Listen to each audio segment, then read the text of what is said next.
here's my leg wedge. Welcome back to KKP. Yes, sir. Sifu Gus, Ron, our beautiful SOV. Back for another thing. So we were talking in the last previous episode, shuffling. Now, one of the things that we always talk about is, yes, stances like this is really important to get to that stance and stuff like that. But it's also the transition from that to the stance that I always say is much more important than this. It's important. Absolutely. This is important, but it's core. Right. Right? But getting to that, you can't fight like this here, because that's like fighting like this. Right? Run into this. It's already out. There's stances. Okay, for one thing, stance is doing this, and then go ahead, come here. There is none like that. Even football players have to do this, and if you do this, you lift up or you lift down. Right? So these stances, they all are from here, and they're all transitional, guys. You cannot stay in one stance, right? So for instance, this, right? These, my old teacher used to call it the arrow stance, right? And Or the pigeon toe. Pigeon Was that toe. with one? Is that with one leg, or Not did you sure. pigeon toe both? Not sure. Yeah.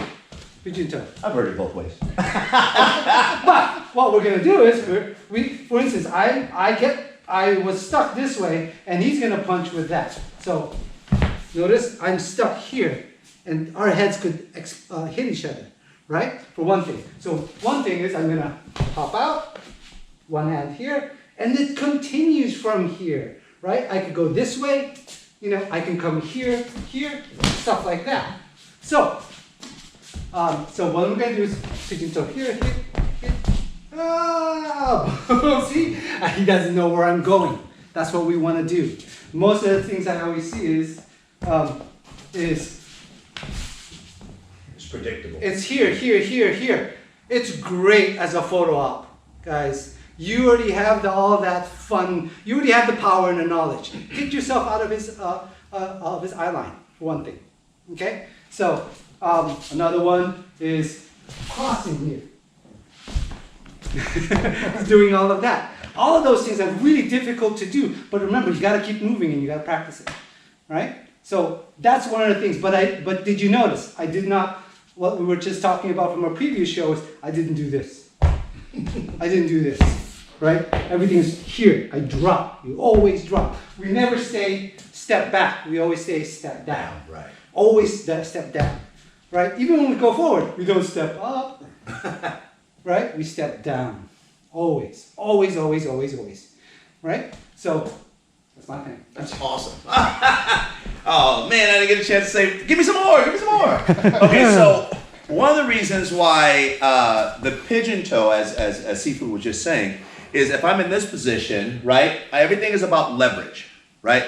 So let's talk about the third point. A lot of people don't know this. So if I'm standing, let's say, in a horse stance like this, right, I have no lever forward and I have no lever back. So if I stand this way, now I have a lever off my rear leg to push against, right? If I have, if I'm standing like this, then, put your arm out, SOB. Then he steps here. Now I lose stability. So now my body starts making all this contour to try to make up for the mass, and I'm gonna lose, right? So one of the things that drives me nuts, let's pretend I didn't say that, but let's pretend I said that, is when I see someone in a pigeon toe position and they're here, right? And this is not a ding on any style. This is just where the feet are so close together, right? So I'm gonna give you an example. I'm, as you heard in the last video, over 200 pounds. So with the SOB, put your arms up. I want you to try to move me. Move. Okay? How easy is that? You're like a dominant. You're a dominant. I'm gonna fall. Right. So SOB, step up, stand like I was just there. So the reality is, I'm going to go like this and just blast right through the person.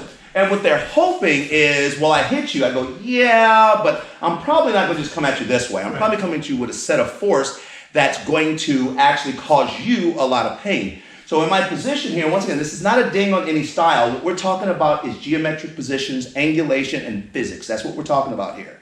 So if I put a leg in front, one in back, right, then he goes to grab and push, he has a harder time. Because now he has to contend with leverage, right?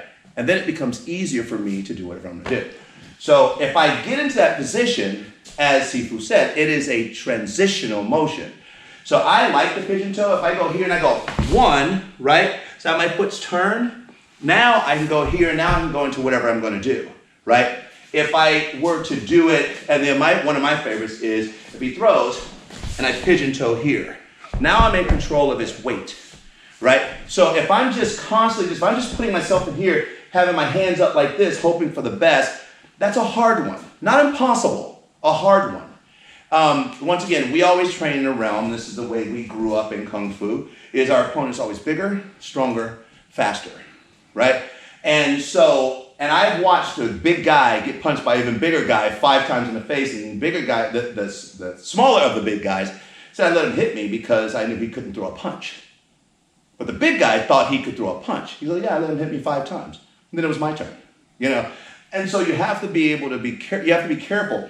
Part of it is leverage, right? I have no third point to hold me up. Correct. So how am I going to stand here and throw me a right? Right? Okay, then now throw me a left. Now throw me a right. Now lean into it. Okay? So then how do I get away from that? So that's my thing about the pigeon toe. I love the pigeon toe. It's one of my favorite movements.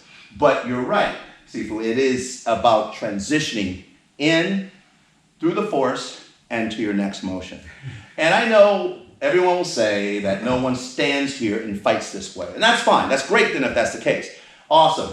But the reality is that these motions are meant for something much more. Some of you guys like the ankle chin now. Most of you guys do this up there. If he throws and I go here, there's my leg wedge right there. No, they don't.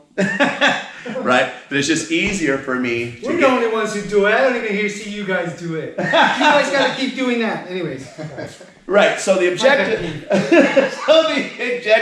here is to understand angulation, right? Once again, can you get in the half horse, please? Right, once again, he's here, this is where he's strong, right? Right, as soon as I start to move to this angle, now he has no lever to hold him up at each point. So all I have to do is this. That's it. That's literally it, right? One of the things I teach people is, stand that again. I said, listen, you want to break a big guy down, kick him this way. Because the reality is he has no lever to hold him up. Correct. And if you're like my brother here, you're a lot more vicious. You go, boom, you hit him that way. He doesn't get a chance to get away from it. But he's much more vicious. So when you're working these concepts in your style, right, the objective is start looking at angles and positions. Even if you have to stop your partner for a second, because the mistake that most people make, they think faster is better. No. It's not better. It's not better. And I always use learning to dance with a dance partner, right? If you learn to salsa dance with your significant other, you don't just go fast as you can right the first step, right at the beginning, right when you're learning it. No, you slow it down, you break it down, you understand it, and then you progressively speed it back up.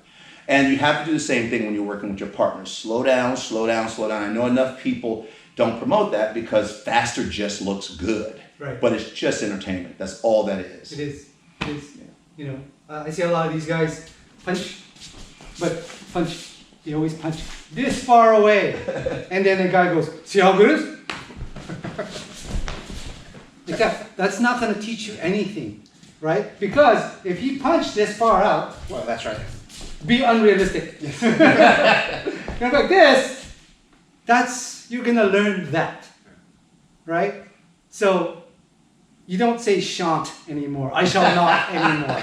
You know, we say can't or something like that. So it's a different, you got to practice in a different way, in a realistic way. Absolutely, 100%. Right? Same thing with my brother was just saying about the stances and stuff like that. You know, power line is this, power line is that. This is the power line. This is the power line. So if he punches, right, and I'm doing this, ha ha, I can do it like that. So anyways. And you're 100% right. And here's what you want to do is you want to be able to be in a position, and people are like, oh, it's always it's unrealistic to have it that way all the time. Of course, but that's not what we train. We train to always be in that position, right? So like my brother said, if I stand here and I got to go back on my toe or my heels, now I'm literally off balance. I'm not off balance to the point I fall, but this is why I'm off balance. Go left and right. You see what my body does? My body hunches up and prepare for impact because my brain can't reconcile position, right? So that's why understanding how to move your feet is extremely, extremely important. We do close quarter combat, so everything we do is here with someone or even closer, right? And so Street fighting's like that. Street fighting's like that. Watch any YouTube where they're just going blah, blah, blah. They're like this. Right. And then something pops. Right. Just watch the news. Just watch the news. You see all the things, and we were just discussing ambush attacks, right? Where people aren't even allowing, like, giving you the concept of give me your purse or give me your wallet. They're just walking up and they're just doing this. What do you do when that comes back? And that's a form of training. You cannot get that from doing forms all day. Unrealistic, and it doesn't work. I like it. All right. That's all I got. See you next week. There's a rumor that you used to make your students run into your fist like that. There's a rumor.